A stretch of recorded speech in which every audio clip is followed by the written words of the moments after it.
UrSwim hits the franchisor hot seat coming up next.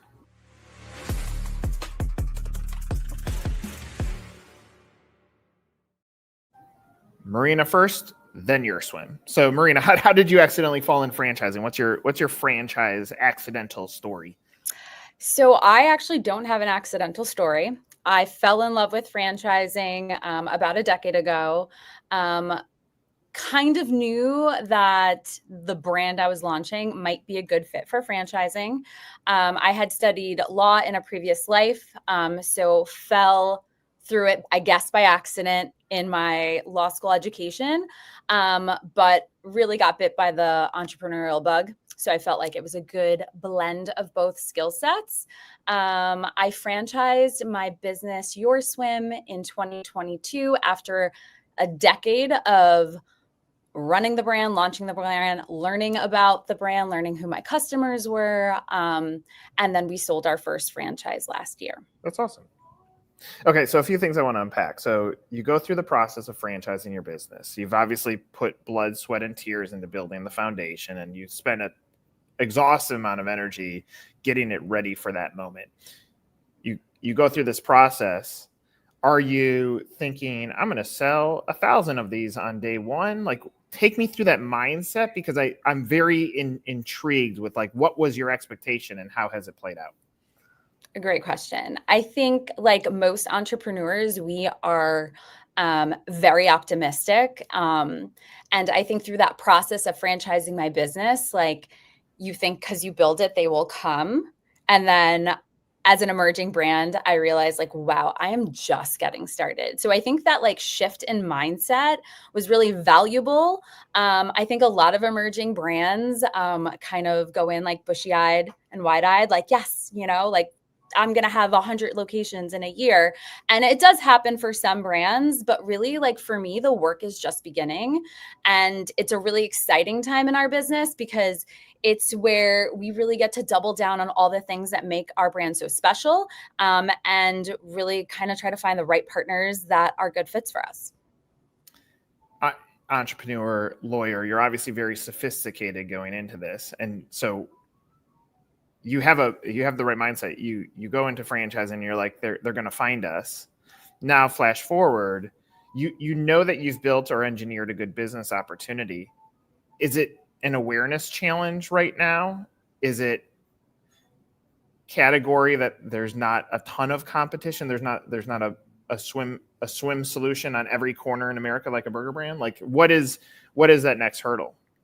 Yeah, so I think for us, I think we've done a great job of creating a brand here locally. So I would say, to your point, brand awareness is probably going to be our first challenge. Like, where do we want to grow strategically as a brand, and how do we get the word out that we're not only providing swim instruction, at-home swim instruction, and staffing lifeguards, which I'm sure we'll get into sort of like what the brand is, but like, we are a franchise and we are a system, and here's how we're all going to do better together. So I think that for sure is one of our challenges. Our category is hot. Like, we're in children's enrichment. There's not a lot of competitors in the space in terms of non-brick and mortar swim instruction franchises. We're really excited because we think our brand has a competitive advantage because we have two verticals. So not only do we offer like a B2C swim instruction model, but we also have a B2B model where we provide lifeguards and turnkey swim programs for some larger clients. I'm going to say a statement just because this is what I do. And I hear something. I'm like, okay, so let's just take the big box swim schools. We'll take the biggest for arguments, like a Goldfish. Mm-hmm. Goldfish has plenty of people that are coming to the table and saying, ooh, I want to own a swim school. Yeah. Some of those are going to get rejected because the market's already sold out, which is where a lot of leads come from. But some of them are going to come in and are going to be not qualified financially. Yeah. Like, if I'm thinking through where is the next wave of how franchise brokering works, it's going to be a collective of franchisors educating people what franchising is. Because I think that's the biggest hurdle. Like, we were talking about the meeting that you had yesterday, like, people don't know what franchising is. And so when it's beyond that, then it's about how do we align someone or match them to the right brand. Now, we talked offline about this, but it's also about the money. But the reality is that's why franchise brokers exist, to help facilitate that relationship and exchange get paid. So in the future, why would a Goldfish not say, hey, Marina, we could be your franchise broker. Let us connect all the lower quality, financially quality leads that are going to need to step into this business and grow. Am I crazy on that theory? No, I love it as a strategy. It's not something I've pursued, but if Goldfish is listening to this and they think that there's an opportunity, I'm always happy to take a conversation. I think for us, the big difference versus like the big box swim schools is, right, we're non-brick and mortar, meaning that our franchisees are coming in at a much lower price point. So our all-in is about $100,000. That's like turnkey swim program inclusive of the franchise fee. So we help facilitate those conversations, the leases, the licenses, to get our franchisee into some of our national partners to place our turnkey swim program, right? So a big box swim school, you're looking at 18 months to 3 years to build out. It's a different avatar in terms of franchisee. But I think the opportunity is tremendous for both non-brick and mortar and brick and mortar. And the reason being is that swimming is the leading cause of death for children under the age of 4. And in the past decade, there's been a mass increase in residential swimming pools. So that puts more pressure on households to make sure their children know how to swim, whether that be at a big box school or, our services. We provide those types of services in our clients' very own backyard. So there's different ways to receive the education. I think the need is huge. There's plenty of opportunity in this space. And the next thing I'll say that makes us different than a big box swim school is that we're able to penetrate areas where a big box swim school might not see an investment, right? So we're able to target communities that might have a swim school desert. There's no swim school within 10, 15, 20 miles. And with our business model, we're able to penetrate those areas. And one of my goals in starting this brand is not only to help franchisees be financially successful, right? And to create that lifestyle that I've been so blessed to have, but also like create impact, right? Like we want to drive change in these communities. And I think even just bringing the awareness that like drowning is the leading cause of death. I think when I tell clients that, like a lot of times they're very surprised. So making sure that we're keeping our community safe is huge for me. Yeah, I love all that. And the reality is that's why I think in the segment that you're in, a big box and you complement each other so perfectly. Now, obviously in franchising, there's these competitor fears, but the reality is you're not a competitor, you're an extension. And because you can go into the markets that they're not going to find the real estate to support it, like it, in my eye, that's a connection. And then I think through like, as simple as it is, but like pool service franchises, not necessarily mom and pops, unless you're a new franchisee into market, you want to build those relationships because they're already servicing the pools. And I'm sure they get questions on like, how do we add safety around our pools when they have children? So a great referral source. But if I'm thinking through a pool service franchisee who already has the customer database, why would I not look at adding this to my portfolio? Because it's non-competitive and it only furthers the relationship with the homeowner. Exactly. We're adjacent to them. We're not competing with them. In fact, we're amenitizing one of their services, right? So to your point, those customers want to keep those pools safe. And, we're a way to accomplish that. So here locally, and part of our marketing strategy, that's something that we very much coach our franchisees on, is how to curate those relationships, how to find those relationships, and utilize them to benefit both that local pool service provider, pool construction provider, property manager, with our services. Let's get into the brand.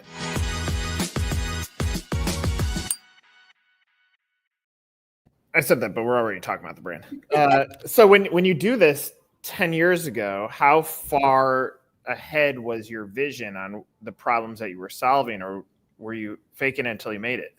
No, I mean, okay, there's always a little bit of faking it till you make it, but I definitely did have a very clear vision, even at year 3, right? Year 3, year 5. I've always sort of envisioned the brand expanding this way. And like looking out to the next 5 years, like I'm super excited about the brand. I'm super bullish on just the macros of the brand. It's such an opportunity to really, go in and provide swim education. Like there's such a need.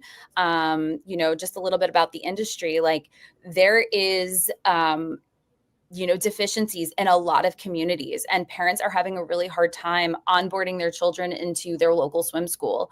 And with a business model like this, we're able to go in and penetrate those markets and then also meet our customers where their needs are. So like some of the things we do here in New York is, we have relationships and contracts with local municipalities, right? Like they're like, hey, you're the expert in swim education, you're the expert in aquatics. Like, can you provide these services for our community? And we've seen so much success with that.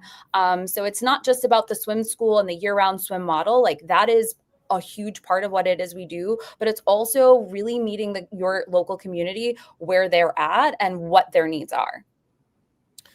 I love how you've constructed this thing out of curiosity, because we talk about children education or swim lessons, then lifeguard placement. How does, like, because obviously part of what you need to do is you'll age out of your services, and so now you've layered in other services that the community is going to need. How does that break down in percentages, or if I'm looking at like customer breakdown? Yeah, of course. So for us here in corporate, it is about a 50-50 split, right? So but the beauty of it though is that depending on what, your geographic location is, like you can kind of pull down the levers based on the needs of your community, right? So for us here, it's about a 50-50 split. One of the things that we've seen, and it's crazy to say, but we've been in business long enough where like some of our swimmers are now our employees, which is nuts, right? So, and that's just a very like small benefit of sort of our system. But to your point, once the kids age out of our programs, and we do also offer adult programs, and we've been really intentional about creating offerings that are inclusive. Only a third of adults have any sort of water competency, which is also something else we can talk about. So that was one of our goals in kind of like framing out what the brand looked like and our marketing efforts. But to circle back to your questions about sort of like the B2C versus the B2B, for us, the biggest benefit I think is really training and acquiring talent. So we're able to have these different verticals that really sort of benefit certain employees, and we can transition them from vertical to vertical, and we're constantly curating that pool of talent. So it's something that we're able to do in a way that I don't necessarily think some of our competitors can do. Very interesting. All right, let's get into the investment.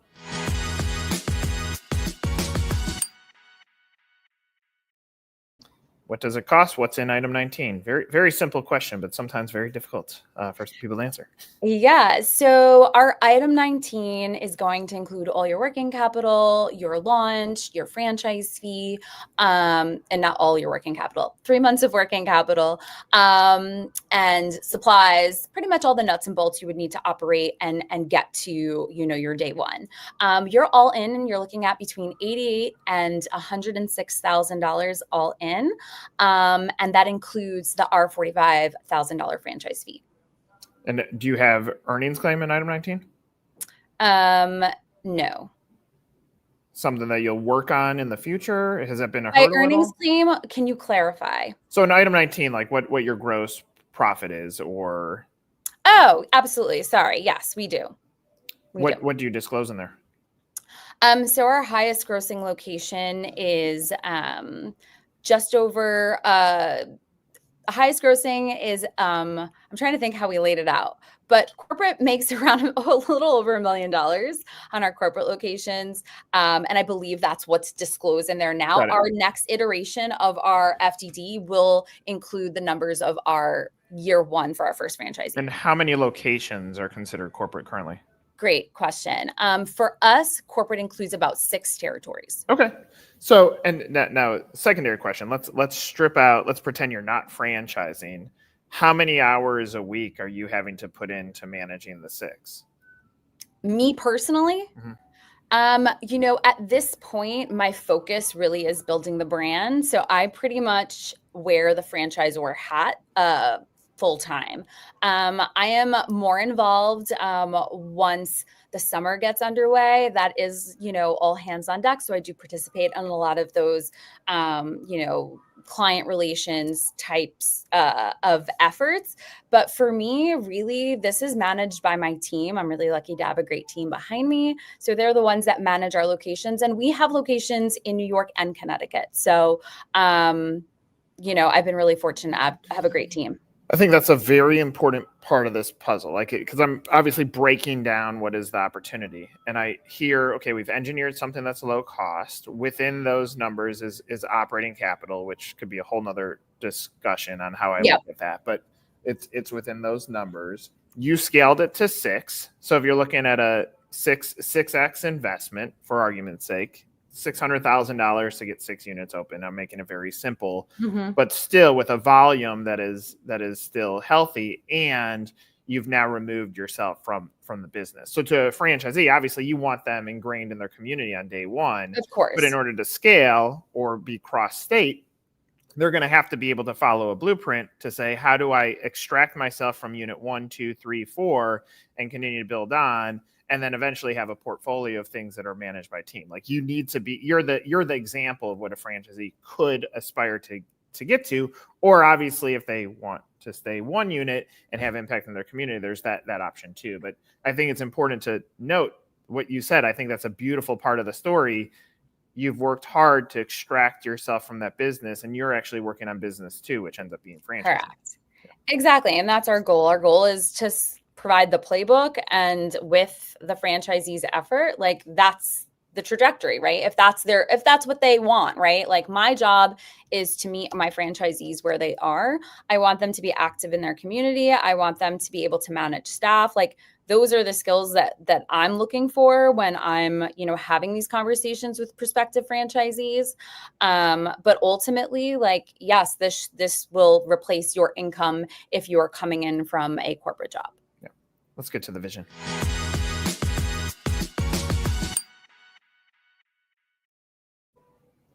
I'm sure you're impatient to some degree, and like, let's get this thing going. I've engineered a good business. Let's get the franchisees knocking on my door.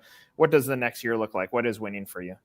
I think for me, this next immediate year is really about just laying out like a very systemized strategy on how we're going to grow, right? So as an emerging brand, we've talked about it before. I think there's this like you have ants in your pants to like get out to market and like start scaling really quickly. For us, I think we almost, we want to be really intentional about who we bring in as a partner.